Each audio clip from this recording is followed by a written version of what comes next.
Bon, alors, nous allons commencer. Donc, trois personnes et vont sans doute se joindre à nous en cours de route.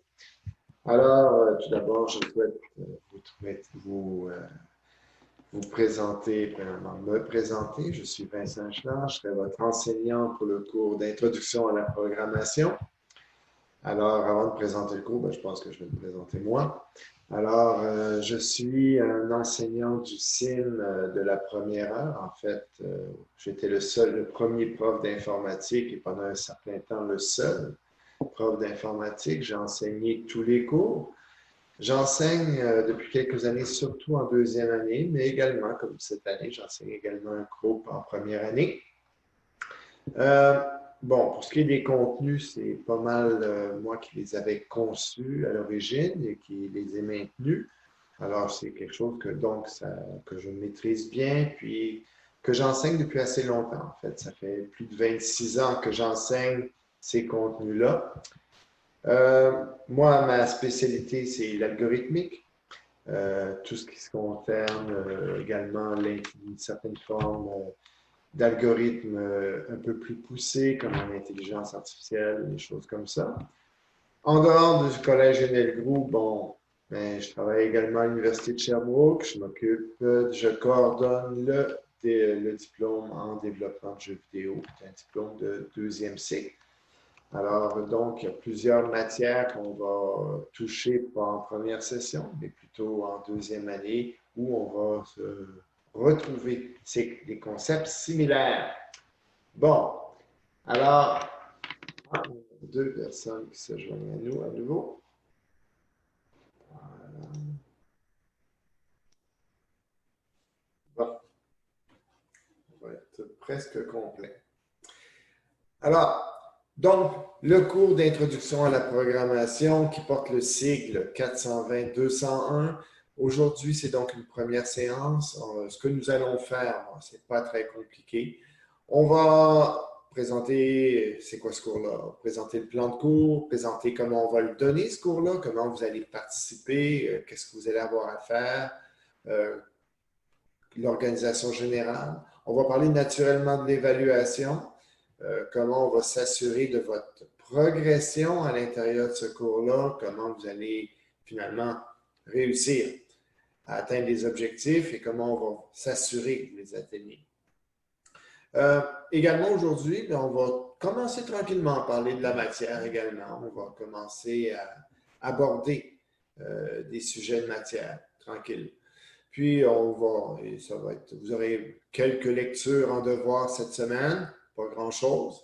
Et la semaine prochaine, on va commencer un peu plus sérieusement à travailler. Puis là, il y aura un peu plus de devoirs, etc. Alors, pour commencer, je vais vous partager un écran tout de suite.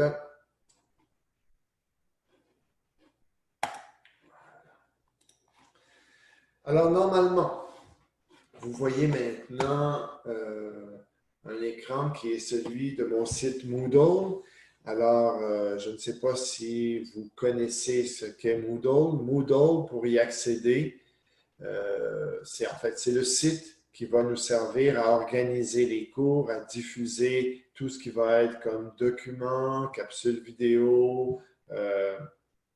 Également, c'est la plateforme sur laquelle vous allez faire des auto-évaluations formatives, mais également des évaluations formatives. C'est vraiment la plateforme qui va servir de base. Comment l'atteindre? Bon, la première chose à faire, ça serait donc de vous brancher sur votre compte Colnet.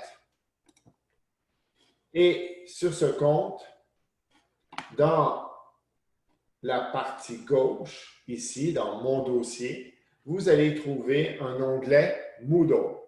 Alors, vous n'aurez qu'à cliquer dessus et vous allez vous retrouver dans votre zone Moodle personnelle où vous trouverez les différents comptes, les différents sites Moodle de vos cours. Bon. Et là, le mien, c'est Introduction à la programmation, tout simplement.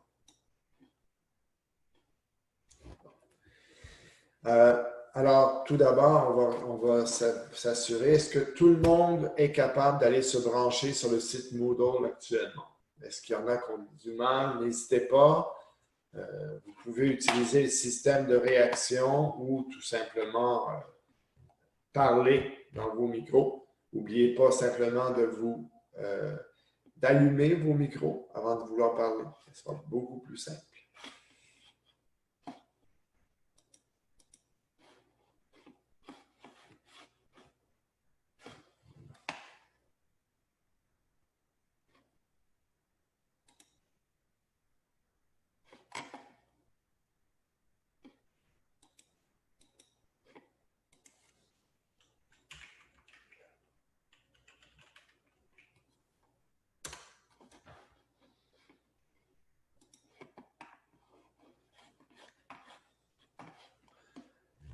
Alors donc,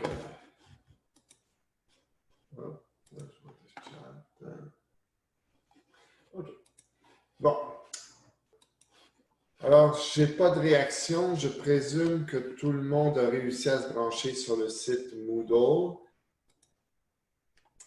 Alors, on va aller regarder un petit peu qu'est-ce qu'on va y trouver sur ce site Moodle. Bon. Alors, la première chose, vous pouvez voir ici, c'est qu'il y aura une succession de sections où on va retrouver, j'ai classifié certains documents du cours. Pour l'instant, vous allez avoir 3 sections de disponibles et je vais mettre les autres au fur et à mesure que le cours va progresser. Alors, la première section, c'est planification et organisation. Aujourd'hui, elle va être importante, entre autres, parce qu'on va y trouver notre plan de cours que je vais vous demander tout simplement d'ouvrir en cliquant dessus. Alors, vous devriez donc, après avoir ouvert ce plan de cours, obtenir ceci. Et je vais vous expliquer qu'est-ce qu'on va y trouver dans ce plan de cours. Bon, un plan de cours, il faut d'abord apprendre à le lire. Pour la plupart d'entre vous, c'est votre première session au collégial. Donc, il y a certains renseignements qu'on trouve sur le plan de cours qui sont importants de comprendre. Alors, mis à part le titre et le numéro, on retrouve ici un élément qui s'appelle la pondération. La pondération, ça indique finalement le nombre d'heures de travail que vous allez avoir dans ce cours. Alors, dans ce cours, vous pouvez vous attendre à avoir généralement 2 heures de théorie par semaine. Le premier chiffre, le 2, c'est les heures de théorie. Alors, des heures de théorie, on verra, ça va être la présentation de documents, des explications sur des concepts, généralement.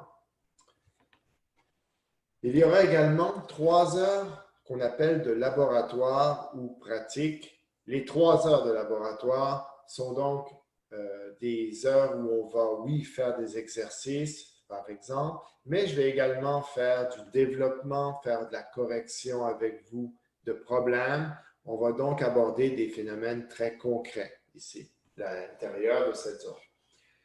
Le dernier bloc, le 3 heures, c'est ce qu'on appelle le travail personnel. Alors, normalement, ce sont les heures que vous auriez dû mettre à l'extérieur du cours. Bon. Là, ici, évidemment, c'est dans une situation où nous sommes en présentiel au collège. Comment ça se traduira pour nous? Bon, on va voir qu'il y aura toujours au moins une séance comme celle d'aujourd'hui par semaine. Alors, donc, ça va être une séance qui va durer entre 2 et 3 heures chaque semaine, où on abordera les phénomènes plus théoriques, où nous ferons les évaluations également, mais également, on va faire certaines corrections, certains développements pratiques. Il y aura une deuxième séance de cours qui, elle, ne se passera pas sur Zoom, on va voir dans une autre plateforme durant laquelle vous allez travailler et moi, je serai disponible pour vous donner des explications supplémentaires durant cette période-là. Alors évidemment, on va plutôt travailler en petits groupes à ce moment-là. On verra bien, ça sera la première fois où on va le faire, c'est la semaine du 8 septembre. C'est là où nous ferons ça. Alors donc, vous pouvez penser que ce cours devrait vous occuper en moyenne 8 heures par semaine. Évidemment, bon, ça se peut que ça soit un peu plus long, mais ça devrait tourner autour de ça, si vous faites le travail demandé. Bon. Ici, vous avez la liste des profs qui donnent le cours. Alors donc, il y a Maxime Barakat, moi-même, Vincent Echelard et Pierre Prudhomme, un autre de nos collègues. Maxime et moi, on va beaucoup travailler ensemble, donc généralement, c'est les deux profs que vous allez voir le plus cette session. Bon. Évidemment, on ne sera pas beaucoup à nos bureaux cette session à cause du phénomène qu'on connaît actuellement. Mais par contre, vous pouvez nous atteindre par courrier avec nos adresses ici, mais plus certainement par la messagerie de Colnet. Alors, la messagerie de Colnet vous permet de nous joindre directement sans aucun problème également. Bon. Alors, qu'est-ce que notre cours d'introduction à la programmation? Bon, premièrement, c'est sûr que dans la séquence informatique du programme Sciences informatiques et mathématiques, le cours d'informatique, donc, bientôt, c'est là où on va introduire les concepts d'algorithmique, on va apprendre à résoudre de façon informatique des problèmes.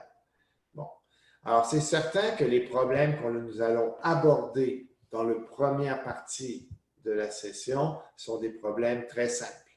Mais vous allez voir que semaine après semaine, ces problèmes vont se complexifier. Alors, oui, c'est possible que le premier programme que vous allez écrire ait peut-être 3 lignes, mais je peux vous dire que le dernier que vous allez écrire va être assez complexe et va bien refléter votre progression. Bon. Certains parmi vous ont déjà une certaine connaissance de la programmation, d'autres non.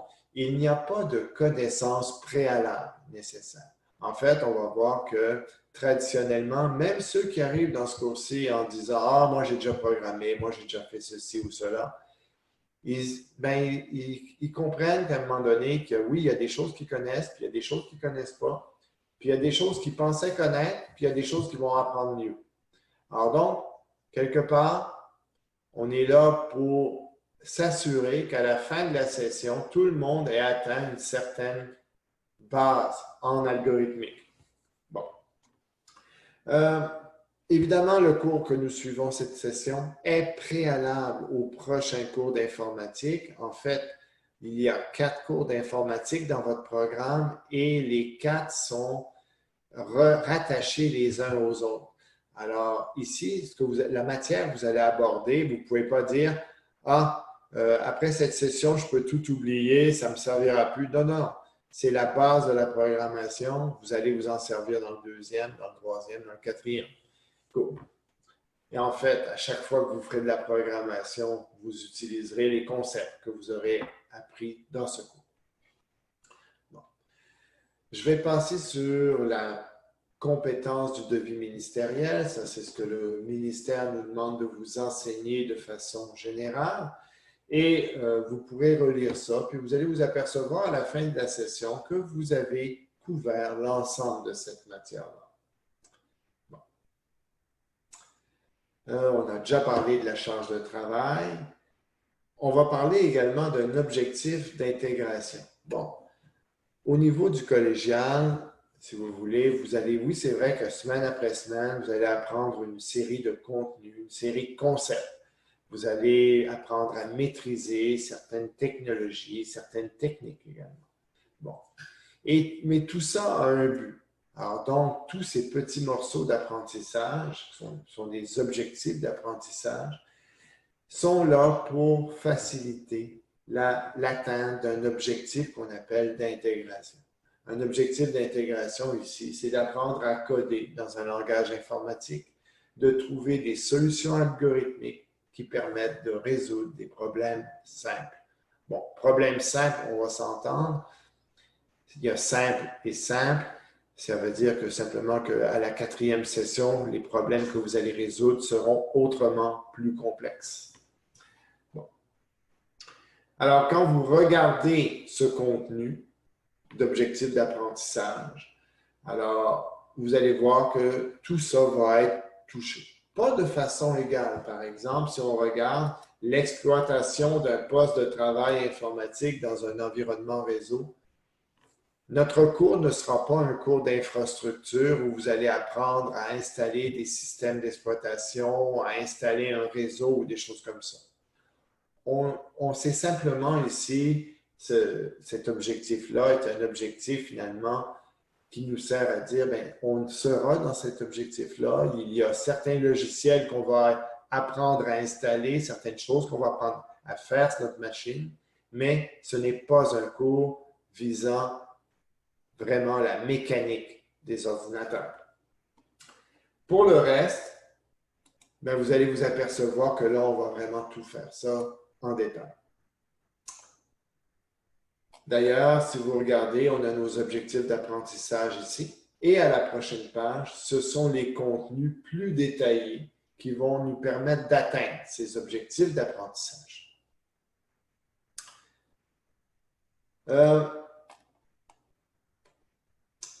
On a parlé ici, je vais juste revenir à mon site Moodle 2-3 minutes.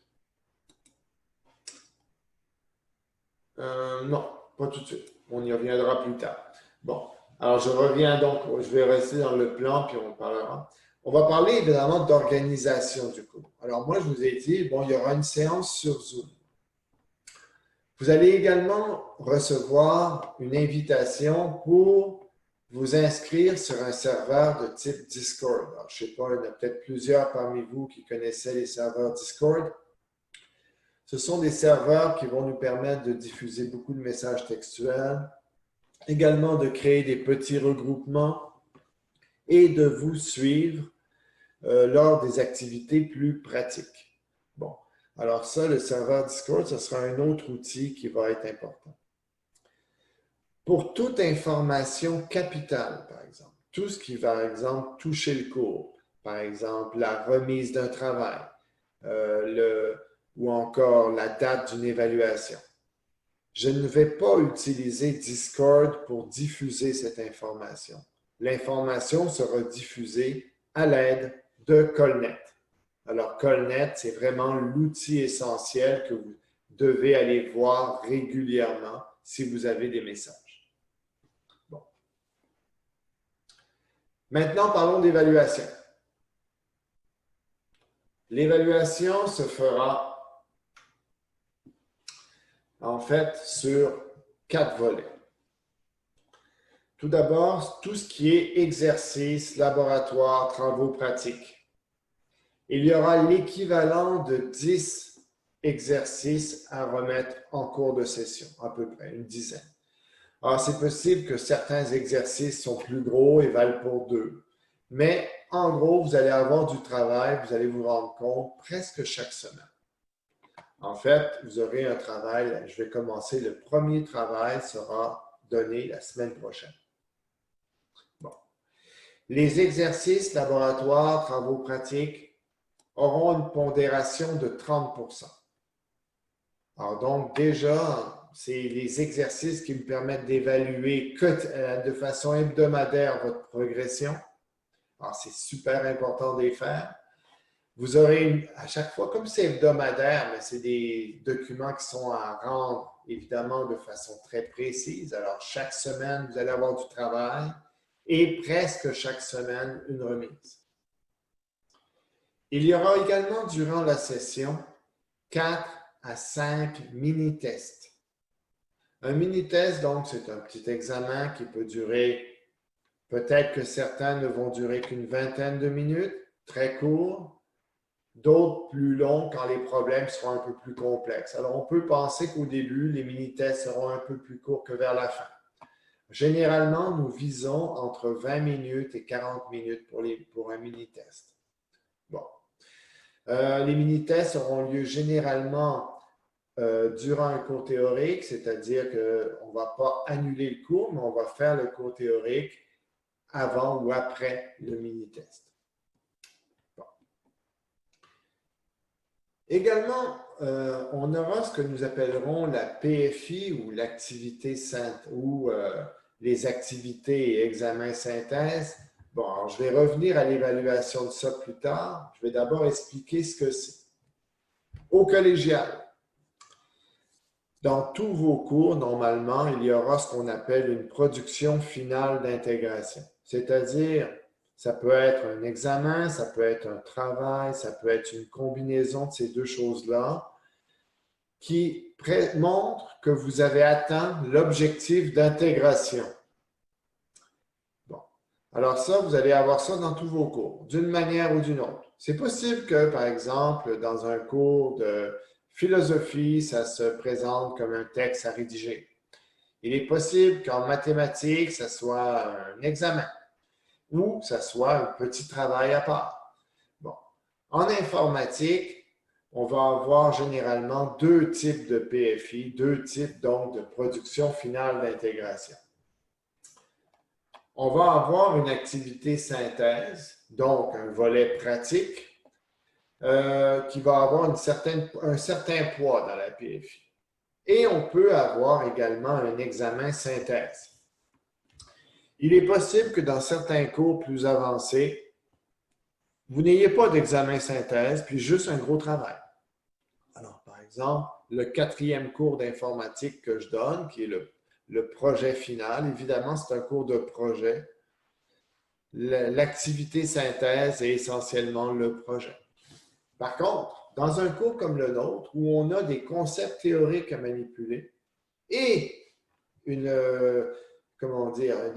des activités pratiques à réaliser, on va donc avoir les deux volets.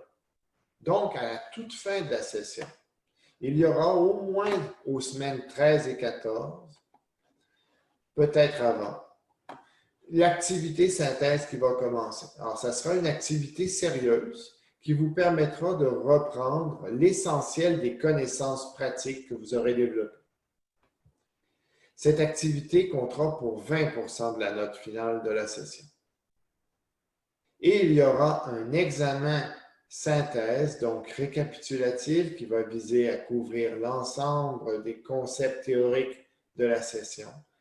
Et cet examen-là aura lieu certainement à la dernière séance de cours possible et vaudra également 20% de la session. Donc, vous comprendrez que l'ensemble des deux volets de la production finale d'intégration vaudront à eux deux, donc 40% de la session. Alors, c'est un élément important, mais qui reflète un peu l'importance justement de cette activité-là.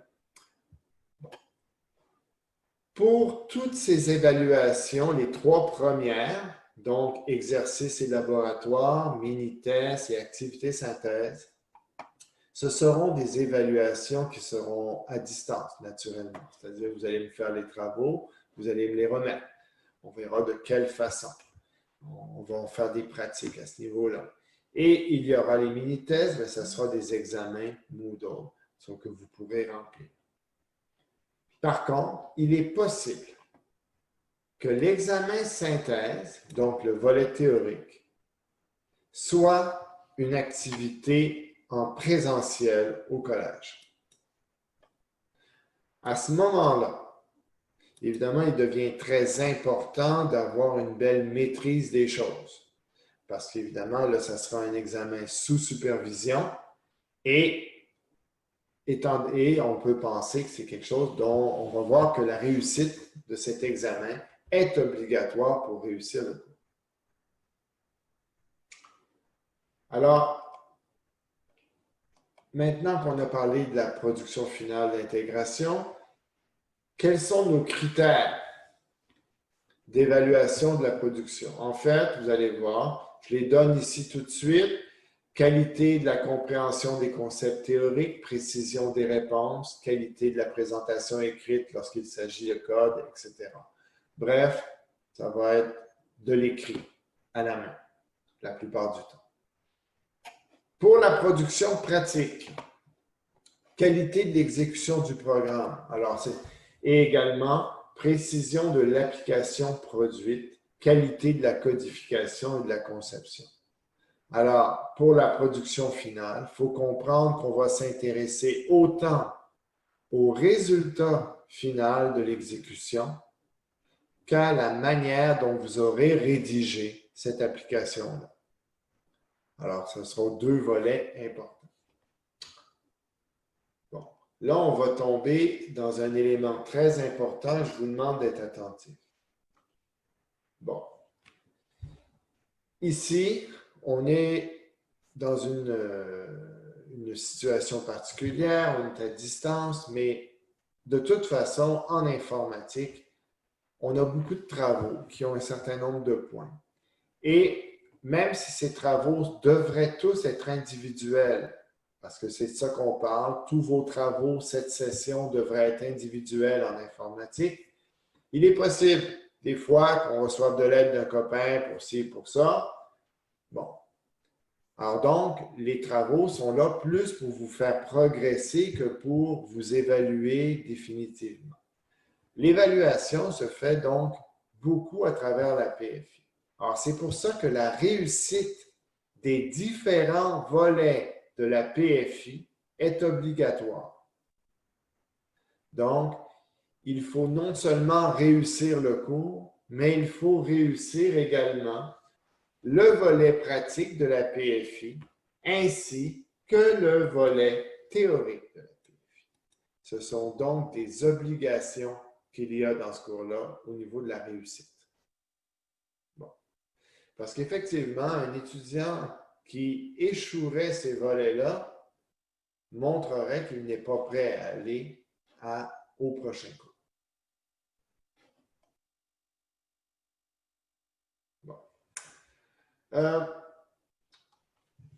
Bon. Les règles spéciales concernant l'évaluation. Bon. Normalement, nos mini-tests et nos examens, qu'ils soient à distance ou en présentiel, font donc se faire selon un horaire précis. C'est-à-dire, vous ne pourrez pas dire ah, je ne vais pas me présenter à l'examen, je vais le faire plus tard. Ce n'est pas une bonne idée. Alors donc, on parle d'examens synchrones à des heures précises selon un horaire. Donc, vous ne pouvez pas y être absent. Évidemment, si vous y êtes, ça peut arriver que vous soyez absent. Pourquoi? Ben parce que vous êtes gravement malade, parce qu'il y a eu un problème majeur dans votre vie. À ce moment-là, on va parler de circonstances exceptionnelles et vous devez me contacter absolument dès que possible. Là, je vais décider qu'est-ce qu'on fait avec vous. Est-ce qu'on va vous donner... Normalement, on ne fait pas de reprise, mais ça se pourrait que j'en fasse une. Ça se peut que je vous demande un travail supplémentaire. Ça se peut également qu'on va changer tout simplement la pondération. Alors, par exemple, vous avez manqué un mini-test, il en reste 4. Ben, au lieu d'avoir les points répartis sur 5 mini-tests, on va répartir les points sur 4. C'est possible. Il y a toutes sortes de façons de faire. Bon, évidemment, pour les mini-tests, c'est beaucoup plus facile de trouver un arrangement que pour l'examen synthèse. Alors, l'examen synthèse, sa présence est obligatoire. Et si vous n'êtes pas là et que vous n'avez pas de raison valable, bien, ça sera nécessairement, malheureusement, zéro. Bon. Les travaux. Les travaux sont hebdomadaires. Donc, je vais les relever une fois par semaine en général et vous les rendre corrigés dans la semaine. Bon. Évidemment, si je veux pouvoir faire ça, ça veut dire que je dois avoir vos travaux remis et si je veux pouvoir remettre la correction des travaux, bien, je ne peux plus accepter de travail après la remise. Donc, normalement, les travaux il n'y a pas de retard dans les travaux. Si pour une raison de force majeure, vous êtes dans l'incapacité de me remettre un travail, vous devez m'en avertir le plus tôt possible, que on puisse voir qu'est-ce qu'on fait comme mesure. Bon. Que ça soit, bon, c'est sûr que cette année, les gens sont très inquiets avec l'enseignement à distance en disant que c'est un enseignement qui peut malheureusement favoriser des comportements proches du plagiat.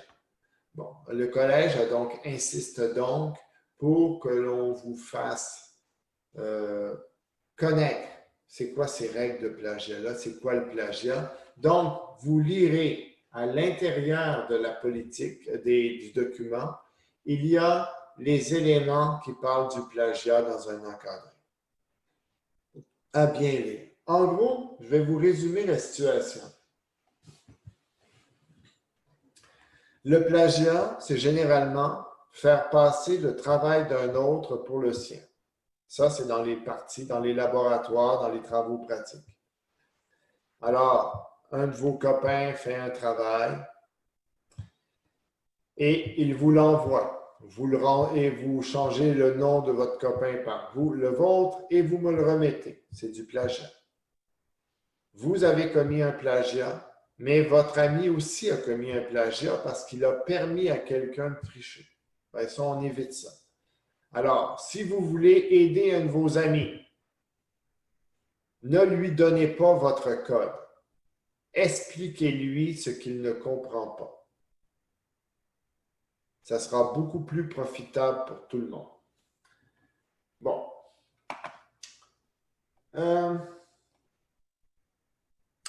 Point de vue de méthodologie. On a parlé, oui, qu'on allait faire des cours sur Zoom, tout ça. Alors, je vais essayer de faire des cours de différentes manières, peut-être introduire des capsules également dans certains cas. Bon, il y a plein de choses qui peuvent se faire, qui vont se faire. Mais il y aura aussi une partie pratique à notre cours. Alors, nous allons donc avoir besoin d'un logiciel pour programmer. Alors, ici, il y a plusieurs choix que vous pourrez prendre. Bon, alors c'est sûr qu'au collège, nous travaillons beaucoup avec un outil, avec une série d'outils qu'on appelle Visual Studio. Visual Studio, c'est produit par Microsoft et ce sont des outils qui permettent de bien manipuler le langage et les aspects de programmation. Alors, nous, on va vous recommander d'aller télécharger gratuitement un de ces deux logiciels. Moi, je vais surtout utiliser la version Community de Visual Studio, mais d'autres pourraient préférer travailler avec Visual Studio Code. Les deux sont de très bons outils, c'est à vous de faire votre choix à l'intérieur de ça. Bon, alors, ces deux, évidemment, lorsqu'on en sera à la programmation, on fera une séance de cours où on va justement faire la démonstration de comment travailler avec cet outil-là.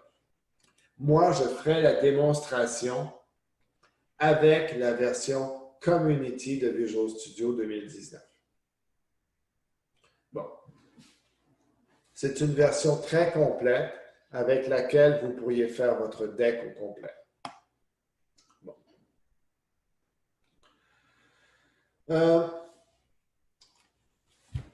Là, pour ce qui est de la médiagraphie, bon, ben, tout ce qui est notes de cours, tout ce qui est capsules vidéo, laboratoire, exemple, corrigé, je vais toujours tout disposer sur le site Moodle du cours. Alors donc, c'est vraiment à partir de là que vous serez capable d'atteindre la matière. Bon, elle sera toujours disponible, c'est-à-dire que tout document qui va être là, je vais le laisser là, sauf vraiment une circonstance exceptionnelle. C'est un document qui aurait des erreurs ou quelque chose comme ça, mais normalement, les documents vont rester là pour la session complète. Vous avez le droit de les télécharger naturellement aussi. C'est pas mal tout. Bon, alors j'aimerais maintenant que l'on passe à une séance de questions. Est-ce qu'il y en a parmi vous qui ont des questions par rapport au plan de cours, par rapport à l'évaluation, par rapport à toutes sortes de choses? Alors, vous avez un bouton pour réagir. N'hésitez pas à le faire. Ou sinon, si vous ne trouvez pas le bouton pour réagir, ouvrez votre micro et n'hésitez pas à poser votre question.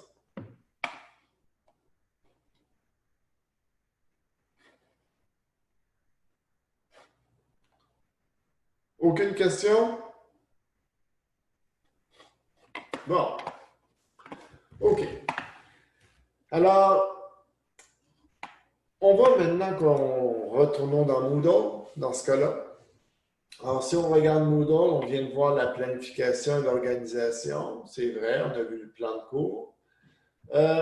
Également, il y a des documents que vous aurez besoin à partir de la semaine prochaine, des gabarits, des exemples de remise de laboratoire. On met ça de côté un peu, ce n'est pas utile pour l'instant. Nous, on va regarder comment est organisé un module de matière sur Moodle dans mon cours. Alors, prenons le module 1. Tous les modules vont être approximativement organisés de la même façon. En tout cas, les 7 premiers modules, c'est certain, sont tous organisés comme ça. Vous allez avoir un plan de travail. Bon. Le plan de travail, c'est pas compliqué. Ça vous dit, c'est quoi les objectifs du module? Qu'est-ce qu'on veut apprendre à l'intérieur de ce module-là? Qu'est-ce que vous allez savoir à la toute fin? Bon.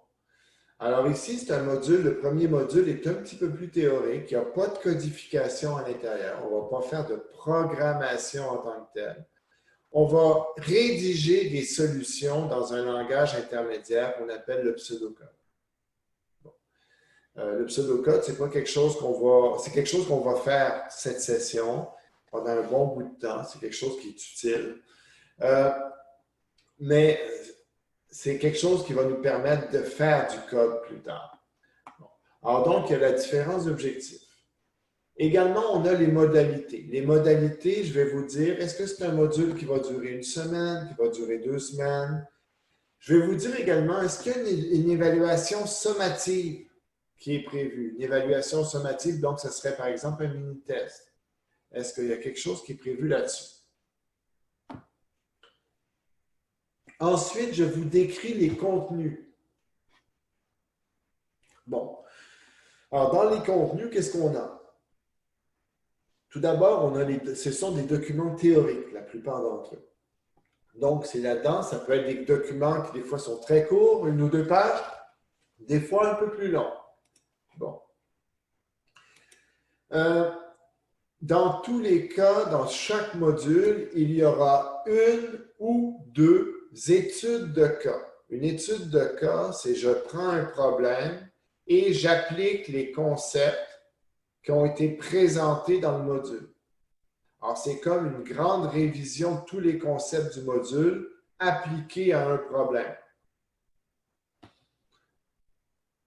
Ensuite, vous avez un exercice. L'exercice, il est formatif. Vous ne me le remettez pas. C'est pour vous pratiquer. Il y aura non seulement un exercice, mais il y a son corrigé à l'exercice qui va être présent également. Donc, vous aurez vraiment la capacité de faire un exercice et là, après ça, de voir est-ce que vous vous êtes trompé ou non. Mais ça ne vaut pas de point. Non. C'est à vous de voir ce que vous avez. Et dans les 7 premiers modules, il y a ce qu'on appelle une auto-évaluation Moodle. En gros, c'est comme un petit examen que Moodle, que vous allez passer. Alors, le système va vous poser des questions et va évaluer vos réponses. Il va vous donner une note également, le système. Puis, à ce moment-là, vous allez savoir si vous avez réussi ou non l'évaluation, l'auto-évaluation. Bon, ce qui est intéressant avec l'auto-évaluation, c'est que les questions qu'on y retrouve sont du même type que celles que je vais utiliser dans mes examens, dans mes mini-tests. C'est-à-dire tout ce qui est questions théoriques, c'est à peu près le même genre de questions. Donc, si ça va bien dans l'auto-évaluation, le mini-test ira bien aussi. La différence, c'est que dans le mini-test, il y aura également une question à développement qui ne seront pas dans les évaluations, dans les auto-évaluations. Alors donc, ça, c'est le plan de travail. Et le plan de travail, bien, si je vais au prochain module, j'en ai un. Même chose. Alors, regardons ce qu'on a ici. Donc, les autres documents. Nous avons un premier document théorique qui est très court, qui explique les concepts de technologie de l'information et de sciences de l'informatique. Alors, c'est des concepts qui sont assez vagues souvent pour beaucoup de gens. Ça vaut la peine d'aller jeter un petit coup d'œil. D'ailleurs, vous aurez à lire ce document-là pour la semaine prochaine. C'est votre premier petit, entre guillemets, devoir, c'est lire un document qui fait à peu près 2 pages. Deuxième, on va parler de système informatique. Ça, on va le voir entre nous aujourd'hui. Alors donc, ici, on va commencer à parler d'un système informatique, donc des aspects matériels et des aspects logiciels de ce qui font l'ensemble d'un système informatique. Là, on va avoir le temps d'entamer aujourd'hui le document sur la conception logicielle. Alors donc, on va aborder le cœur de notre cours aujourd'hui. On va y aller tranquillement, là. On va voir qu'est-ce qu'on appelle la conception, on va bien le définir, ce qui va nous permettre, la semaine prochaine, de travailler dans l'élaboration de la solution. Alors là, ça va être un cours qui va être moins théorique la semaine prochaine, plus pratique, parce que là, on va travailler sur des concepts, des études de cas. Il faut vous préparer à répondre à des questions. C'est-à-dire que je risque de dire, Philippe, qu'est-ce qu'on fait avec ça? C'est quoi la réponse? Ou Olivier, qu'est-ce que c'est que ça? Alors donc, il faudra répondre. Là, il y en a qui m'ont demandé, est-ce que les caméras sont obligatoires? Bien, j'aimerais qu'on recrée l'atmosphère d'une classe le plus possible. Et une classe, on est censé se voir. On est censé pouvoir se parler. On est censé donc pouvoir interagir. Sinon, les cours vont être horriblement plates et vous allez vraiment trouver ça déprimant. Donc, c'est vraiment, si on veut faire de l'interaction, il faut s'arranger pour. Bon, pour le reste, écoutez, on aura le temps de regarder ça. Les auto-évaluations, vous êtes capable d'avancer. Ah oui, il y a une chose qui est intéressante avec ce mode-là, c'est que quelqu'un qui veut se donner un peu d'avance, qui a du temps, il peut avancer un peu par lui-même. Bon. Évidemment, vous allez voir d'autres grands cours cette session. Vous avez 2 cours de maths importants. Hein, le cours de maths 201 NYK, qui est le cours justement sur le calcul différentiel, et le cours 201-201, qui est le cours de mathématiques discrètes. Ces 2 cours-là ne sont pas à négliger, donc il faudra être capable de partager votre temps entre les différentes matières. Bon.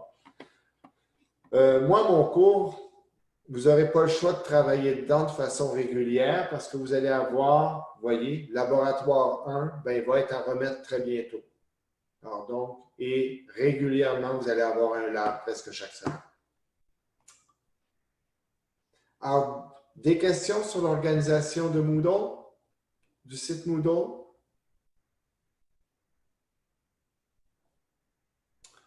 OK. Il y aura juste le dernier point, c'est l'auto-évaluation. Bien, ça, vous n'aurez rien qu'à cliquer dessus, puis ça va démarrer un petit questionnaire. Le petit questionnaire, vous pouvez le faire autant de fois que vous voulez. C'est pas grave. Puis à un moment donné, si vous avez si vous avez assez de bonnes réponses, il va être capable de vous dire que vous avez réussi. Ah oui, les premiers modules, il y a quand même des banques de questions, donc l'auto-évaluation peut être différente. Si vous la faites à plusieurs reprises, vous n'aurez pas la même auto-évaluation non plus à chaque fois. Bon. Alors, je reprends. Le texte Technologie de l'information et sciences de l'informatique est à lire. C'est un texte, vous voyez, très court, 2 pages assez aérées. Et je vous amène à système informatique, où là, c'est un petit peu plus important. Et c'est là que j'aimerais commencer.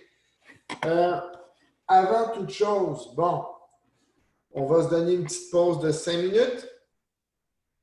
Alors, 5 minutes où aller prendre un verre d'eau ou quelque chose, puis on va pouvoir commencer tout de suite après.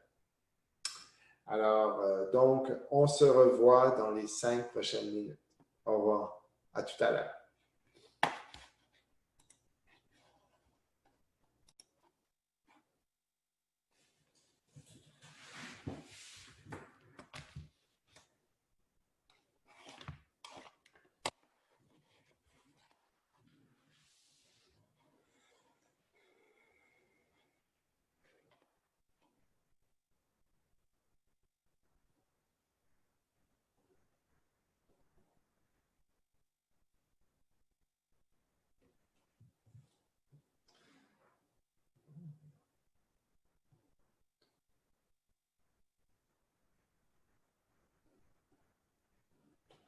OK. Alors, donc, nous allons repartager le document.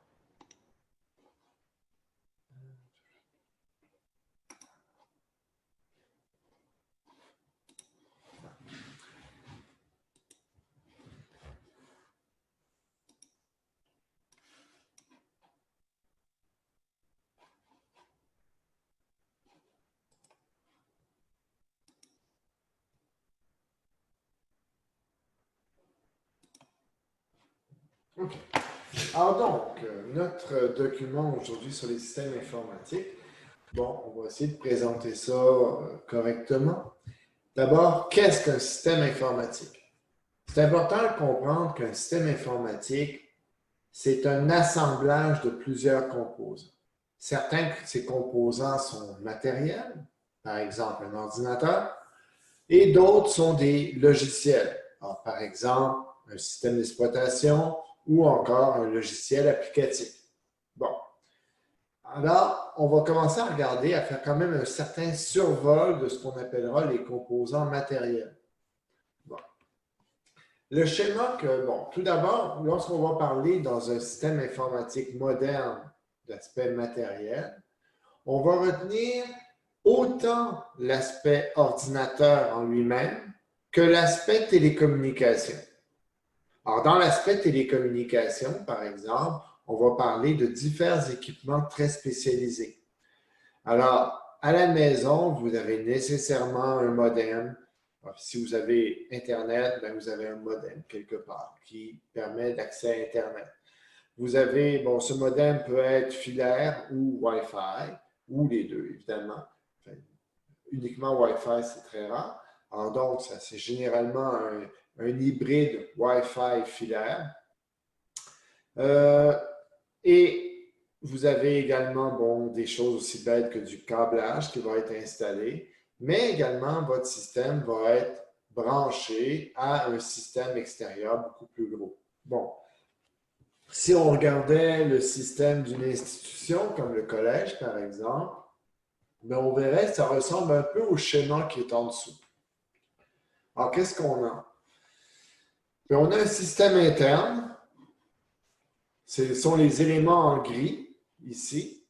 Bon, ce système et ce serveur-là, qui, lui, va être en communication avec l'extérieur.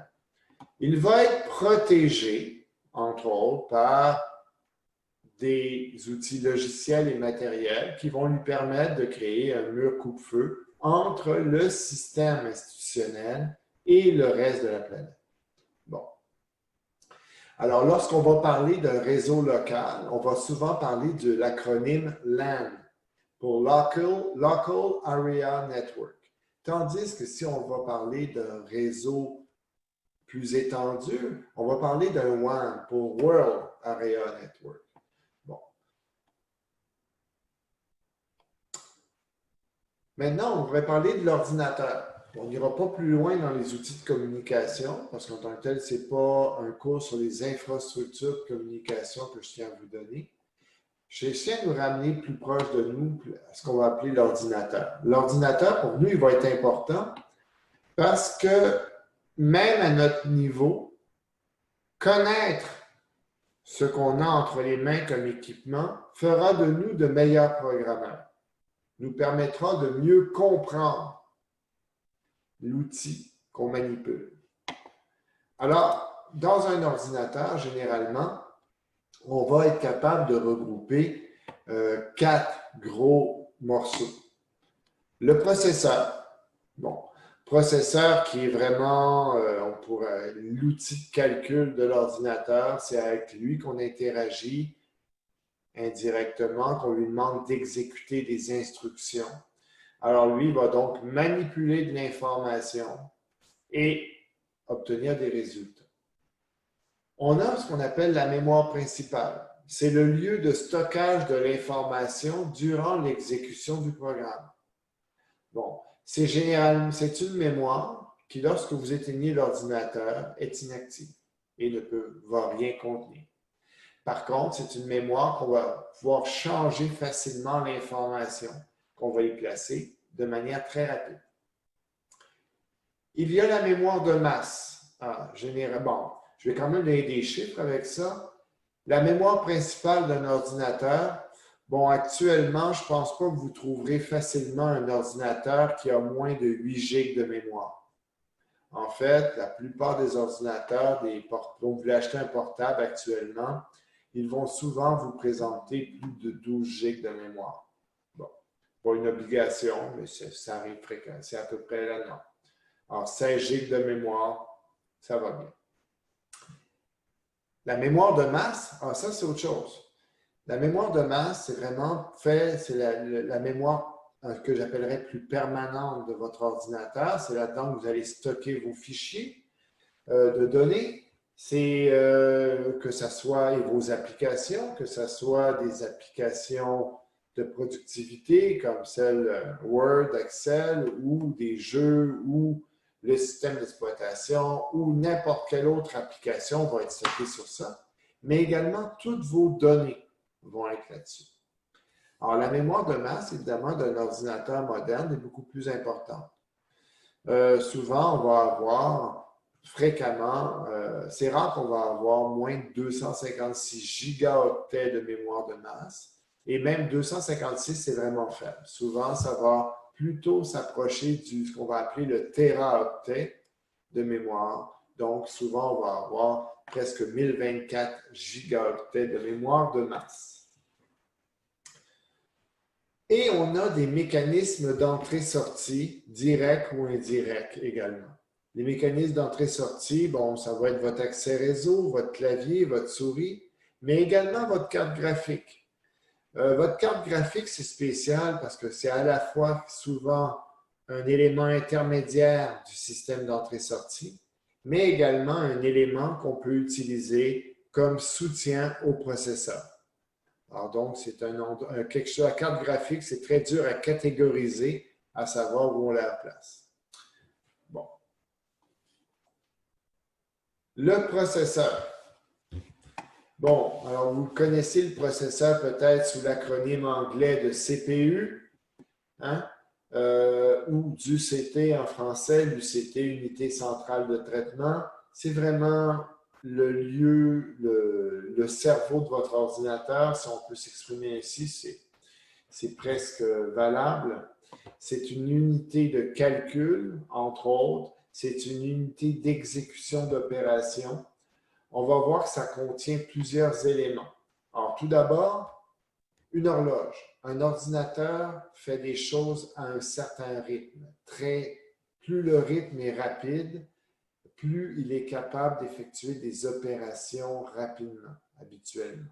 C'est pour ça que les processeurs les plus rapides ont souvent une horloge très rapide. Bon. Une unité d'entrée-sortie. Bon, l'unité d'entrée-sortie, c'est pour permettre la communication entre le processeur et la mémoire. Alors là encore, on va être capable de dire, bon, mon processeur, il va chercher de l'information dans la mémoire et il va être capable de l'envoyer à un autre endroit de l'ordinateur, par exemple à la carte graphique.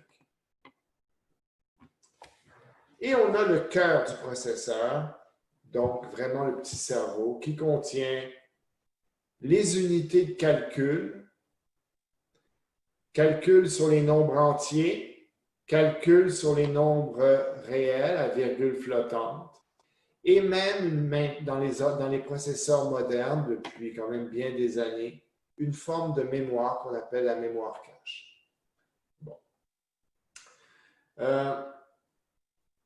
Votre ordinateur, celui que vous avez à la maison, c'est ce qu'on appelle un ordinateur multicœur. C'est-à-dire qu'il va contenir non pas un seul processeur, mais un ensemble de processeurs.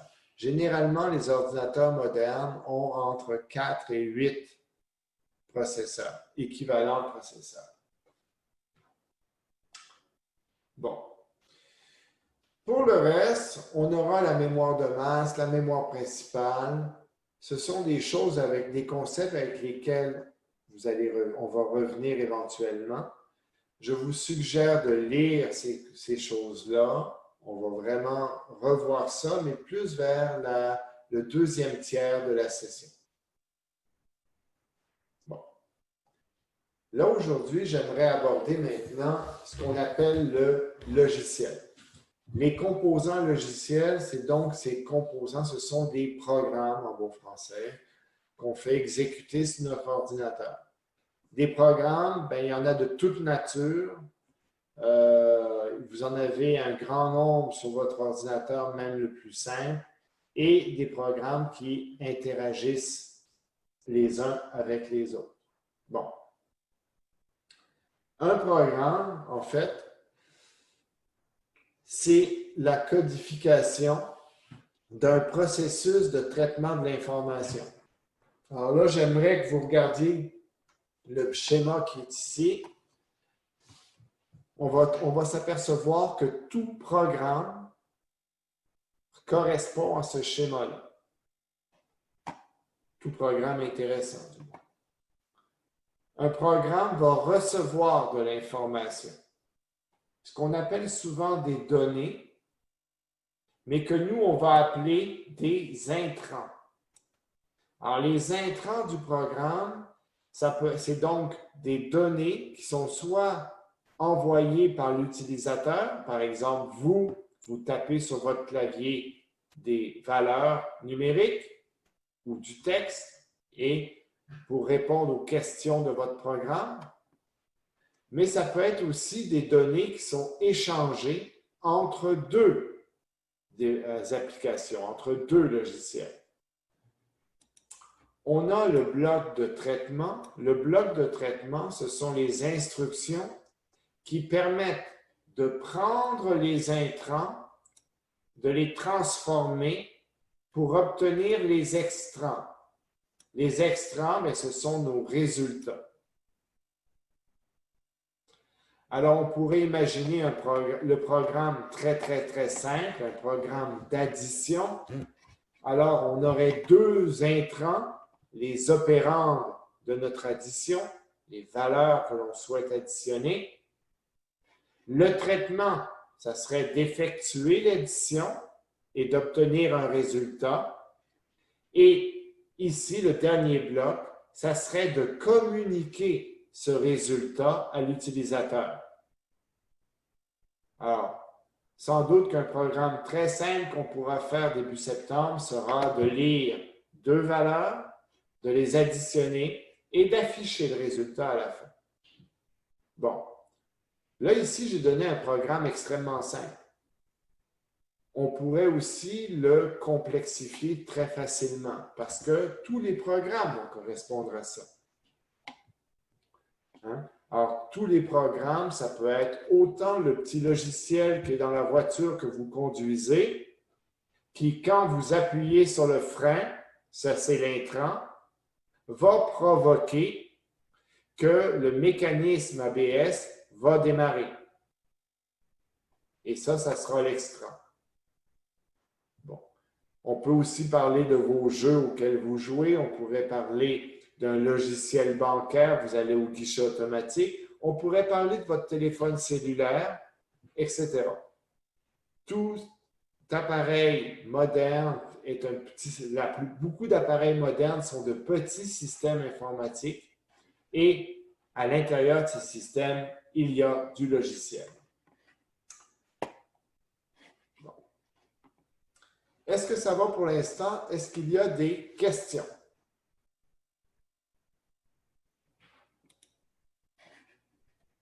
J'en vois pas. OK. Alors, nous, donc, on va s'intéresser dans le cours d'introduction à la programmation. Bien, la programmation en tant que telle, c'est quelque chose qui est vaste.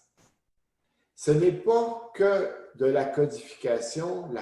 La programmation, en fait, on préfère appeler ça de la conception logicielle. Conception logicielle, ça veut dire quoi? Ça veut dire que c'est un processus qui va nous permettre de partir de la description d'un problème à résoudre ou d'une situation et d'obtenir un logiciel qui permet de résoudre cette situation ou ce problème. Bon. Alors donc, c'est le processus de conception, c'est ce qu'on va aller étudier ici. Bon. Alors ici, si on parle d'un processus de transformation de l'information, on n'a pas besoin d'un ordinateur pour ça. L'être humain fait des processus de transformation de l'information depuis des temps immémoriaux. C'est notre capacité cognitive qui nous permet de faire ça. Qu'est-ce que l'ordinateur a apporté de plus? C'est qu'il nous permet de faire des choses plus rapidement, que ce soit des calculs ou autres. Bon, alors, c'est tout simplement sur la base de la rapidité que l'on est capable d'obtenir quelque chose. Ici, avec l'ordinateur de particulier. Bon. Alors, ici, programmer, ou encore concevoir un logiciel, c'est surtout automatiser un processus de traitement de l'information. Bon. Alors, on va voir que finalement, on va travailler avec de l'information. On va parler des intrants et des extrants, qui sont les intrants, les informations qui entrent dans le processus, et les extrants, les informations qui en sortent. Généralement, pour l'utilisateur, c'est ce qu'il va voir, c'est ce qu'il va connaître. On va lui demander, l'ordinateur, le logiciel, en fait, va lui poser des questions, lui demander certaines informations et il va lui livrer certains résultats, mais par contre, le traitement de l'information va être au cœur de l'ordinateur, ne sera pas visible. Bon.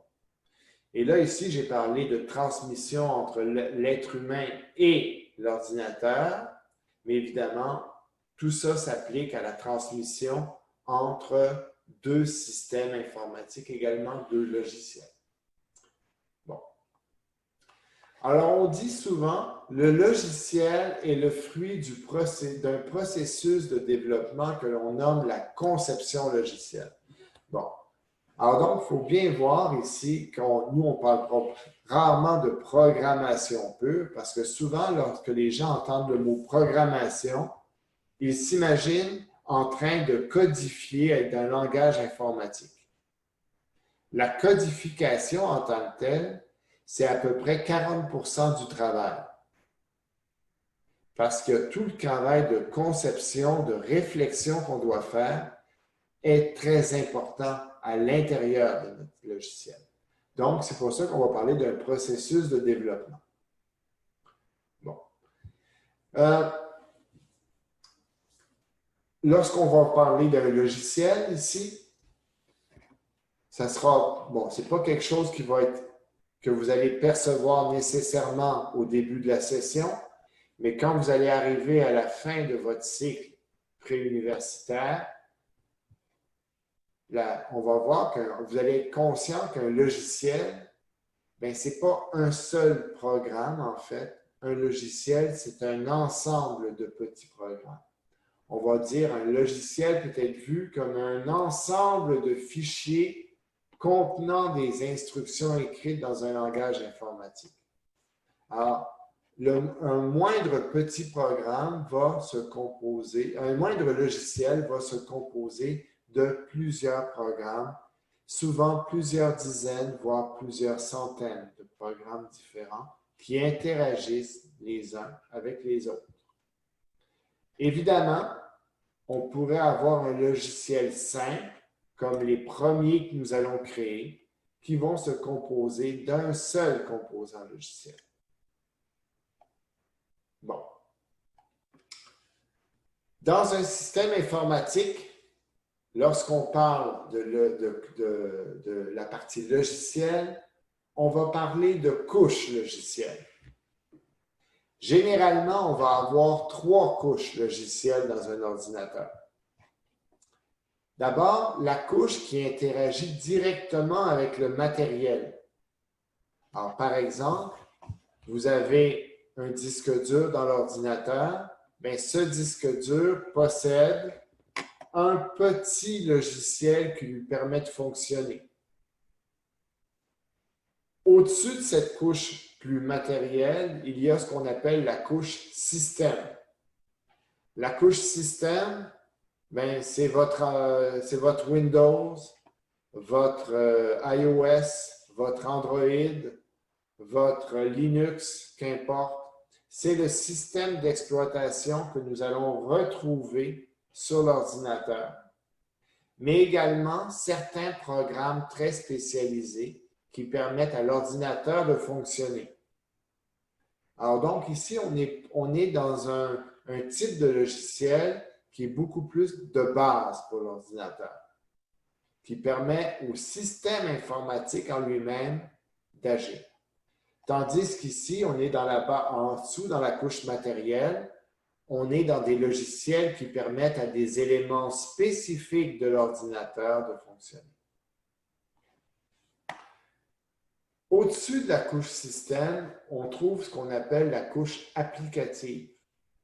La plupart des gens qui développent en informatique travaillent dans cette couche-là. Alors ici, on trouve à peu près tout logiciel destiné à l'utilisateur final. Ça peut être des logiciels comme Word, est un excellent logiciel d'application. C'est très connu. Mais vous pourriez jouer à un jeu vidéo. Un jeu vidéo se place au même endroit, c'est-à-dire dans la couche applicative. Bon. Dans la couche applicative, ça c'est ce que je viens de donner, c'est les logiciels qui sont au sommet, mais entre la couche système et au début de la couche applicative, il y a tous les logiciels qui nous permettent d'écrire d'autres logiciels. Quand je vous ai présenté le plan de cours, je vous ai dit, je vous demande d'installer Visual Studio 2019, la version communauté. Bien, cette version-là, Visual Studio, se situe dans cette zone ici. Oups, ici. Bon. Je vous dirais que nous, au niveau du CIM, dans le programme Sciences informatiques et mathématiques, on travaille dans la couche applicative.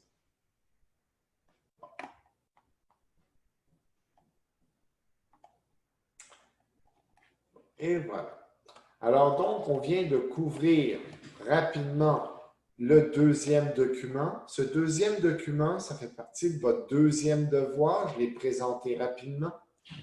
C'est donc un document qui est à lire au même titre que le document sur les technologies de l'information. Pour aujourd'hui, on va aborder un dernier document. C'est le document sur la conception logicielle. Ce document sur la conception logicielle, c'est finalement, ça va nous expliquer un peu dans quoi on va travailler, quel est le processus de conception qu'on va suivre et un peu en quoi c'est un processus qui est utile. Bon.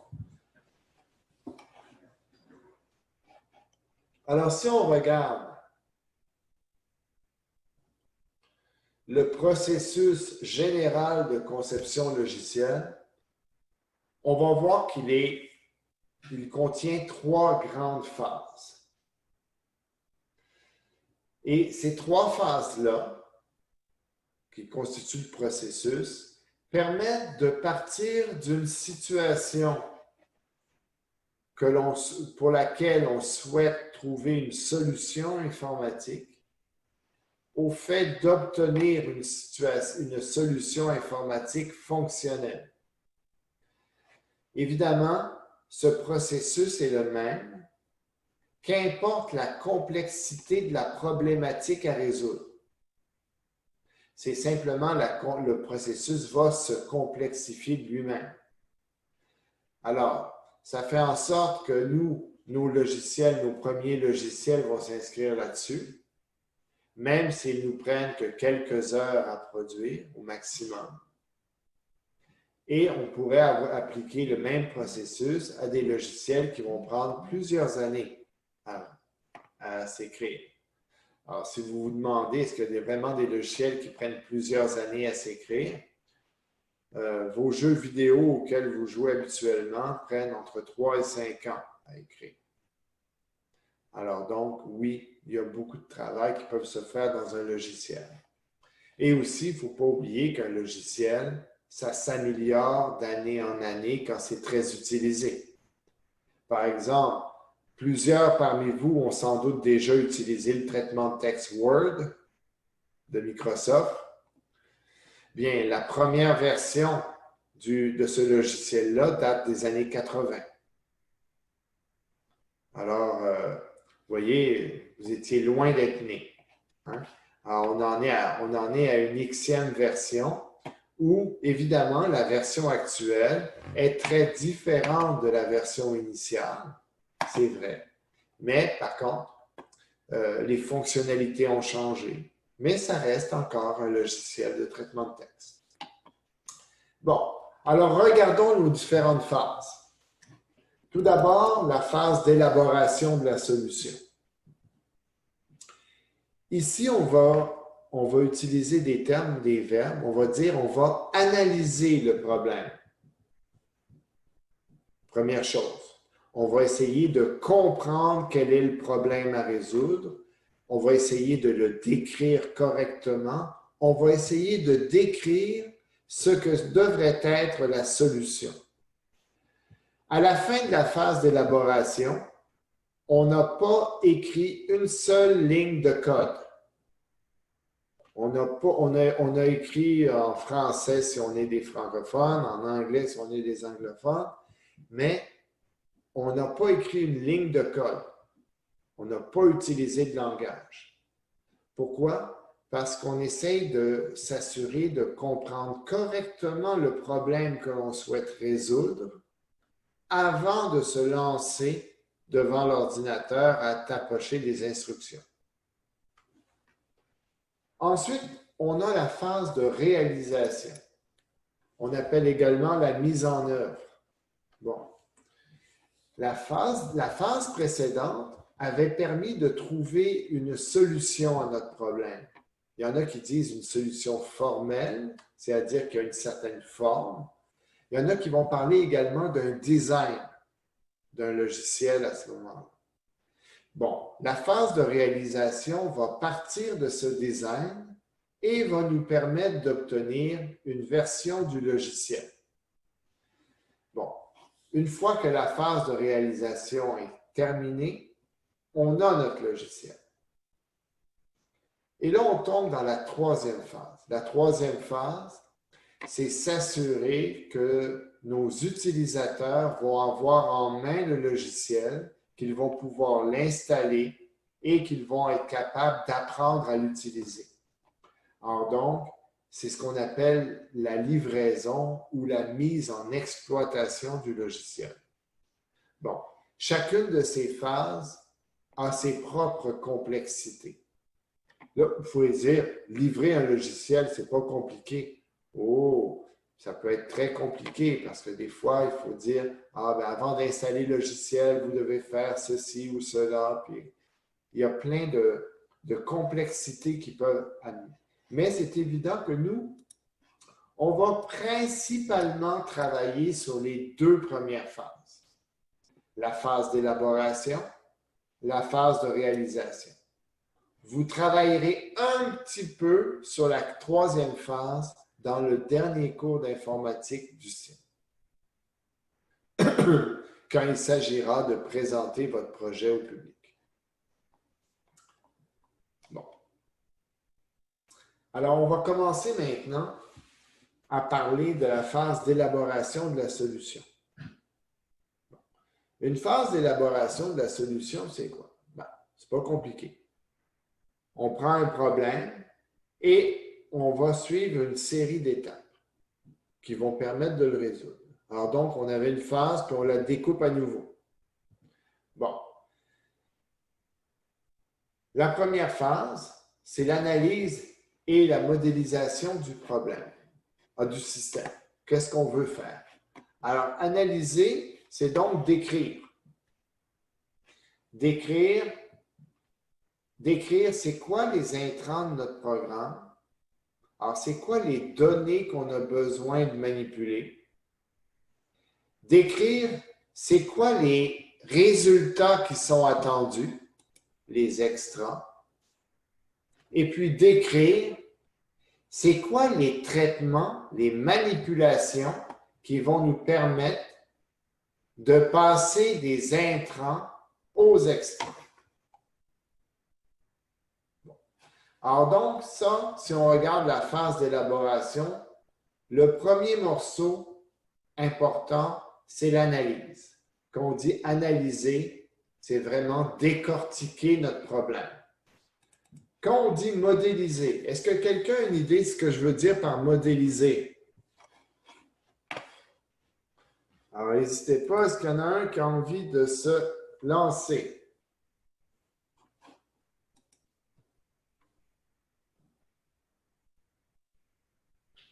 Si vous voulez le dire, vous avez qu'à unmuter votre micro et à répondre. Ça veut dire quoi, modéliser?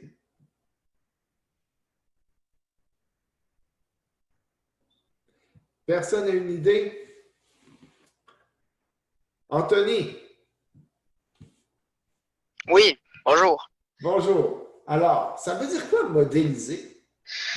En fait, quand on a un problème comme ça, le but, en fait, de modéliser, c'est de trouver vraiment c'est quoi le problème et de soit le mettre en image ou par écrit, en fait. C'est ce que je pense, là. C'est ça. Donc voilà. Modéliser, ça veut dire représenter, illustrer, écrire, dessiner. C'est de prendre notre problème. Hein. Un problème, c'est souvent conceptuel. Hein. C'est souvent quelque chose qu'on peut décrire par des mots, mais qu'on peut pas, qui n'est pas nécessairement tangible. Tandis que là, ce qu'on veut faire, c'est justement le rendre tangible, là, le dessiner, l'illustrer, l'écrire. Alors, la première chose, vous allez voir qu'un informaticien, une informaticienne, là, ça dessine beaucoup. Ça dessine, ça fait des schémas. Oui, ça fait du texte aussi, mais beaucoup de dessins. Parce que comme on dit, un dessin, ça vaut 1000 mots. Vous allez voir qu'en informatique, c'est vrai. Bon. Alors donc, c'est la première chose. On prend un problème, on cherche à le décrire. Alors, imaginons mon problème d'addition dont je parlais tout à l'heure, là. Problème très simple qu'on est tous capables de représenter. Bien, je vais décrire mon problème d'une façon plutôt textuelle parce qu'il est extrêmement simple. Je vais dire, dans mon problème, j'ai deux intrants. J'ai deux données, c'est les opérandes de l'addition. Il faut que mon logiciel demande ces opérandes-là à l'utilisateur.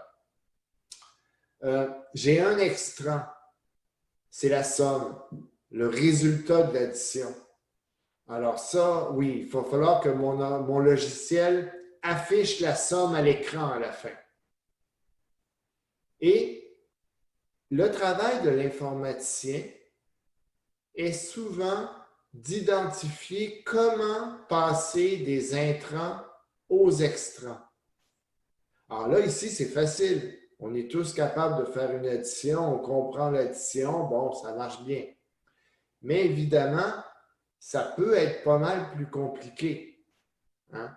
Alors, on n'a qu'à penser à comment est-ce que dans un jeu vidéo, je vais prendre les intrants qui sont les actions que l'utilisateur fait sur la manette de jeu, comment ça va se traduire sur l'image finale qui va être présentée à l'écran. Alors, c'est là que, évidemment, c'est pas mal plus qu'une addition qu'on va faire à ce moment-là. Bon. Alors, ici, donc, la phase, il ne faut vraiment jamais négliger ça, même dans un problème très simple, c'est l'analyse et la représentation du problème. Bon. La deuxième phase, je vais être honnête avec vous, pour nous, on va toujours avoir la même architecture. L'architecture, c'est un peu comment les composants matériels et logiciels vont interagir. Pour nous, dans notre cours qui est relativement simple, on ne va pas avoir 50 architectures, on va en avoir une.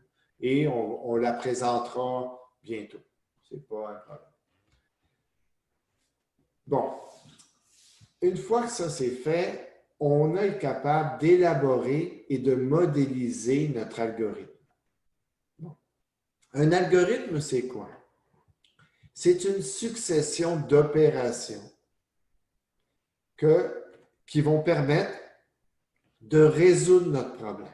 C'est-à-dire, un algorithme, idéalement, va nous permettre d'obtenir les valeurs des intrants. Donc, c'est quoi les données qu'on a demandées à l'utilisateur? L'algorithme, ensuite, il va prendre nos intrants et il va les manipuler pour nous permettre d'obtenir le résultat, donc d'obtenir l'extrant ou les extrants que nous allons présenter à l'utilisateur. Alors, un algorithme, c'est donc une succession d'opérations. On verra que des algorithmes, vous en faites depuis bien longtemps. Tous parmi vous avez déjà fait des algorithmes.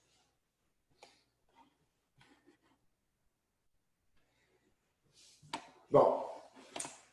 Là, il y a une quatrième étape. C'est l'étape de validation. La validation, c'est se dire, OK, hey, on est brillant, on a bien compris comment analyser le problème, on l'a représenté, on a conçu une architecture de système qui nous permettait de bien fonctionner, on a élaboré et on a représenté notre algorithme. Ah oui, quand je dis représenter l'algorithme, modéliser, c'est qu'on peut le modéliser de façon textuelle. Nous, c'est souvent ce qu'on va faire, mais on pourrait même le faire de façon schématique. Mais une fois qu'on a notre algorithme, l'algorithme est censé représenter la solution formelle du problème, notre design. Mais est-ce qu'on est certain que notre design est bon? La réponse est non. On ne peut pas être certain. On est bien beau être très brillant qu'on peut faire des erreurs. Alors, c'est pour ça qu'habituellement, on va tenter de valider notre modèle. On va essayer de trouver une manière de vérifier si notre modèle, notre solution tient la route. C'est important de le faire là, parce que si on ne le fait pas là, on risque de devoir le faire après que le logiciel ait été écrit. Ça en fait beaucoup de perte de temps, ça. Parce que si on s'est trompé, il faut recommencer. Donc, vaut mieux vérifier maintenant et si on s'est trompé, on va réajuster notre solution.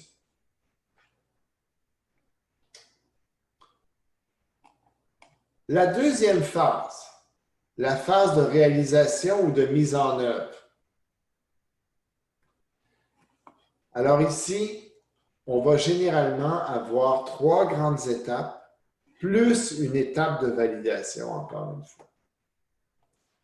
Alors, j'arrive avec mon design que j'ai obtenu dans la première étape, la représentation de mon algorithme. Et là, je vais le codifier. Je vais donc prendre ce design, qui peut être du texte, qui peut être un schéma quelconque, et je vais le transformer en code. Je vais vraiment écrire du langage informatique. Ça, c'est la partie codification. Ensuite, il y a la partie mise au point. Alors là, je vais m'arranger pour retirer de mon programme informatique toutes les erreurs qui auraient pu s'y loger. Alors nous, on verra qu'il y a différents types d'erreurs. Il y a des erreurs de syntaxe, on a mal écrit des choses, et il y a des erreurs de logique, c'est-à-dire qu'on a mal conçu quelque chose. Dans les logiciels de haut niveau, on va souvent également avoir une phase d'optimisation.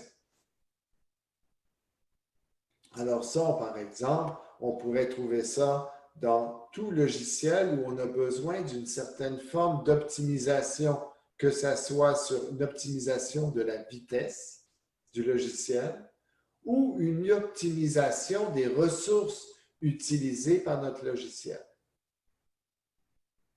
Bon, alors par exemple, qu'est-ce qu'on appelle l'optimisation des ressources? C'est par exemple, votre logiciel utilise peut-être trop le processeur ou utilise peut-être trop de mémoire. Alors donc, on va peut-être chercher à réduire ça. Si on parle d'optimiser pour la vitesse, c'est parce qu'on a besoin d'un temps de réaction plus important ou de quelque chose qui va plus vite comme calcul. Bon, finalement, on tombe dans la partie de validation du logiciel, c'est-à-dire qu'on va refaire des séries de tests, on va faire des tests à tout bout de champ, mais on va vérifier vraiment que notre logiciel donne les résultats attendus.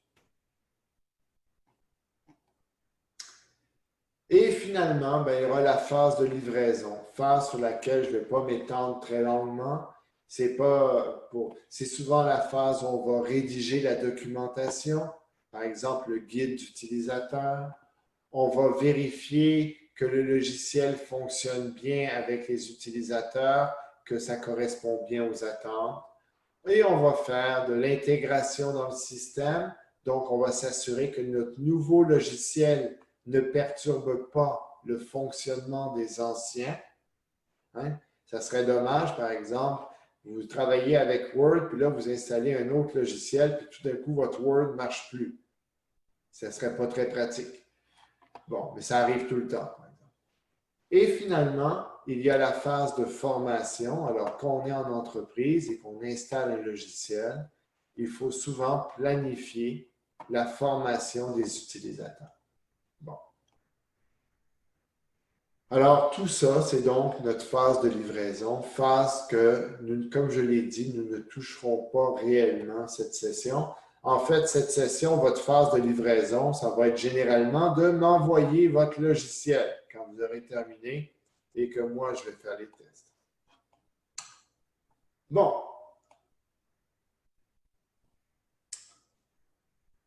La prochaine étape maintenant qu'on a vu le processus, donc un processus qui est en 3 phases, hein, l'élaboration, la réalisation, la livraison, bien là, il faut penser que ce n'est pas fini souvent la vie d'un logiciel. Un logiciel, ça vit longtemps. Pas obligatoirement, mais souvent. Alors, tout à l'heure, j'ai donné l'exemple de Word. Bien, j'aimerais qu'on reprenne cet exemple-là. Alors, on va se projeter dans le passé, un lointain passé. On est milieu des années 80. Et Microsoft écrit un premier logiciel de traitement de texte qui s'appelle Word. Bon, personne n'a à peu près entendu parler de cette première version d'ailleurs. Le premier qui a eu vraiment un peu de succès s'appelait Word 2. Parce que déjà, on en était au deuxième. Alors, la différence, c'était quoi? Qu'est-ce qui s'était passé de Word 1 à Word 2? Et d'ailleurs, ce qu'on va imaginer, c'est la même chose qui se passe à peu près à chaque nouvelle version.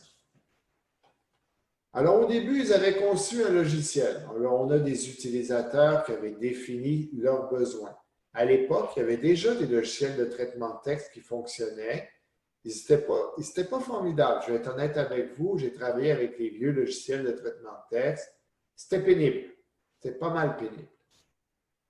Et donc, ils ont décidé de concevoir un nouveau logiciel et ils l'ont élaboré, la solution, ils l'ont réalisé et ils l'ont livré, ils l'ont vendu.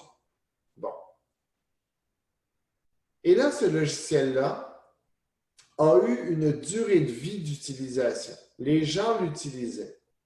Alors évidemment, en utilisant le logiciel, soit ils ont trouvé des problèmes dans le logiciel, soit ils ont trouvé que le logiciel, il y avait des manques à l'intérieur. Il y avait des choses qu'il ne faisait pas, que ça serait intéressant qu'il fasse.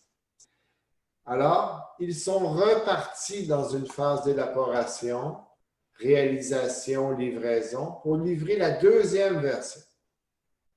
Et ils ont continué comme ça. En fait, ils continuent toujours, c'est-à-dire que régulièrement, le logiciel Word est modifié, on lui ajoute des fonctionnalités, on résout des petits problèmes, etc. Alors, on peut voir ça un peu comme une boucle sans fin. Évidemment, il y a des logiciels qui n'ont pas ce cycle de vie-là. Il y a des logiciels où c'est vraiment, on élabore la solution, on la réalise, on livre le résultat et c'est fini, on n'en entend plus parler. Ça peut arriver. Mais habituellement, un logiciel va avoir des cycles de vie, un cycle de vie comme celui-là. Bon.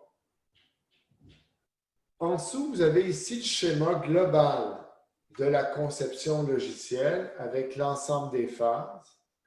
Alors, ici, ce qu'on cherche à réaliser lorsqu'on présente ça, c'est qu'un utilisateur, ici, on va partir à droite, ici, de l'usager, à gauche de l'usager, excusez-moi, et on va voir qu'il va faire ça.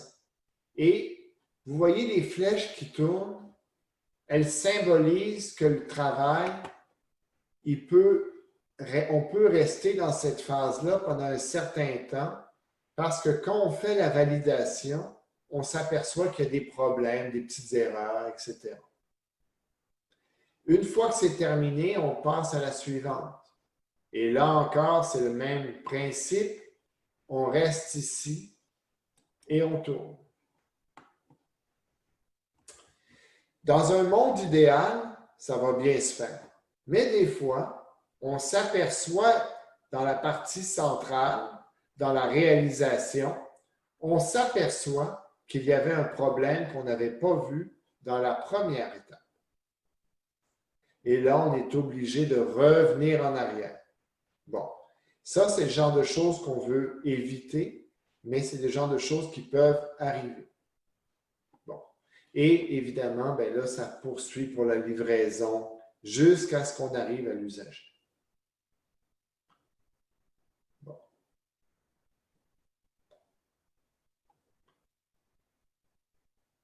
Alors ici, les deux schémas qui restent ici, c'est nous présenter la différence entre le processus de conception logicielle qui finalement a un début et une fin, et le processus, le cycle de vie d'un logiciel qui, lui, est une boucle qui, à la limite, pourrait ne pas avoir de fin. Est-ce qu'il y a des questions sur le processus de conception ou sur le cycle de vie du logiciel?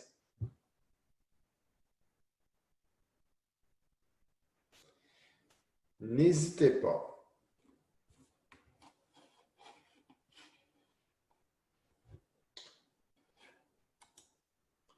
Bon, je vois qu'il n'y a pas de questions. Alors, on va arriver à la phase de conclusion de notre cours d'aujourd'hui. On va retourner donc à notre... Attendez, on va reprendre notre Moodle. Voilà. Alors, pour aujourd'hui, donc, on a couvert la première partie du module 1. Donc, c'est terminé à la conception logicielle. La semaine prochaine, on va tomber dans quelque chose de beaucoup plus pratique où on va vraiment tomber dans comment on fait les choses. Donc, on va être surtout dans l'élaboration de la solution. On va parler d'analyse, on va parler de design, on va parler d'une production d'une solution. Alors donc, on va le voir en théorie, mais surtout, on va le pratiquer. On va donc avoir vraiment un exercice qu'on va faire ensemble et qu'on va comprendre comment ça fonctionne. Pour d'ici la semaine prochaine, en fait, ce que vous avez à faire, c'est, lire les documents B, C et D qui vont un peu résumer notre cours d'aujourd'hui. Il n'y a pas de travaux à faire en tant que tel, il n'y a pas d'auto-évaluation, ce n'est pas la peine de la faire tout de suite, c'est vrai, vous n'êtes pas prêt, et le laboratoire non plus n'est pas à commencer. Par contre, moi, je reste disponible pour répondre à vos questions tout le long de la semaine. Vous n'avez qu'à m'écrire directement à partir de Colonel. Alors, pour aujourd'hui, donc, c'est tout. Alors, je suis content de travailler avec vous toute cette session. On va essayer de faire en sorte que ça soit le plus intéressant possible. Aujourd'hui, c'était très conceptuel, c'était très théorique. On va s'arranger que ça devienne plus pratique les prochains cours. Alors, également de votre côté, n'hésitez pas, ayez votre caméra d'allumée, ouvrez votre micro, posez des questions. Dites-vous une chose, si vous vous posez, vous, une question, il y a de fortes chances que d'autres se la posent. Et c'est en créant un peu d'interactivité dans cette salle virtuelle qu'on va retrouver ça un peu plus intéressant. Alors, vous allez recevoir d'ici la fin de la semaine une nouvelle invitation pour la semaine prochaine, toujours sur Zoom. Et d'ici là, je vous souhaite de passer une bonne première semaine de transition. Au revoir tout le monde.